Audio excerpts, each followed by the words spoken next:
My wife was in labor.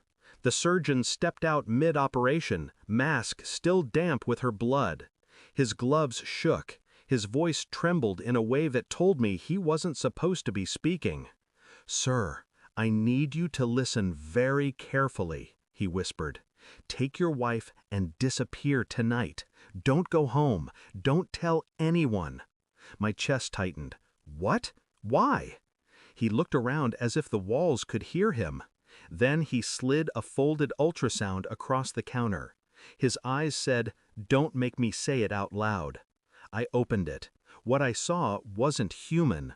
Not entirely. Something foreign curled in the black and white haze. Not mine. Not natural. For a long second, my mind refused to process. Then the truth slipped in, silent and merciless. She hadn't just betrayed me with another man. She had betrayed me with something worse. The baby was born hours later, perfect on the surface, tiny fingers, eyes closed, but I knew. Her smile was practiced, too bright for a woman who had nearly bled out. She looked at me, searching, like she could still tether me to the lie. I didn't speak. I held the child, and I felt nothing. No warmth, only distance. I replayed the surgeon's eyes, the ultrasound image, the curve of something that didn't belong in me or her. I began noticing things. Her phone locked tighter than a vault. Midnight calls she took in the bathroom. Sudden trips to see her sister. She laughed differently now, sharp, false. And when I kissed her, I tasted absence. At night, she turned away in bed. My hand hovered over her hip, then pulled back. The silence between us grew teeth. I wasn't ready to name it yet, but my gut already had. I became a shadow, watching, counting, recording. I dug through her messages when she slept. Hidden threads with names I didn't recognize, numbers with no photos, cryptic references to arrangements. I hired a lab, quietly. The swab from the infant's cheek burned a hole in my pocket until the results came back. While waiting, I tracked her patterns. She never looked me in the eye anymore. She carried guilt like a perfume, strong enough for me to smell across a room. And when she thought I wasn't listening, she hummed. Not lullabies, not songs she ever loved. Tunes I didn't recognize, foreign and low. The baby cried at odd hours. Sometimes she didn't comfort him. Sometimes she simply watched, lips pressed thin, as if she were waiting for something else inside him to wake. I said nothing. I wore the mask of the faithful husband.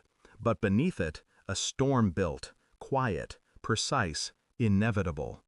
The DNA results arrived in a white envelope. My hands didn't shake when I opened it. I had already detached. The child wasn't mine, not even close. I sat in silence, staring at the numbers, the absolute proof of what my gut had whispered all along. That night, I placed the report on the dining table. She walked in, hair still wet from her shower, robe tied loose. Her eyes fell on the envelope. She froze. "What is that?" I didn't answer. She opened it, read. The color drained from her skin. "No," she whispered. "It's not." Her voice broke. Tears came fast, but not for me. For herself. For her collapsing facade. I stayed still, detached, watching her drown in the truth. I didn't scream. I didn't rage. I simply leaned back and said, "Whose is it?" Her lips parted. She tried to speak. No sound came. The silence was a blade sharper than any words. I let it hang, let it strangle her. She crumpled into the chair, face buried in her hands. Her sobs echoed in the house we once built together.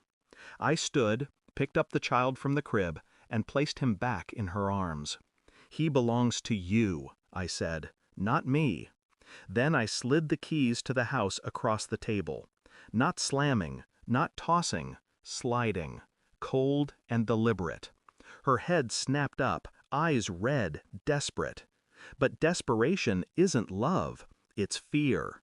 I walked away before she could speak again. I didn't take anything with me. No bags, no photos, nothing. Leaving empty-handed felt cleaner, like burning down a house instead of dragging ashes with you. On the drive out of town, I thought about the surgeon's warning, his trembling voice, the image he had shown me. He had been right. I needed to disappear.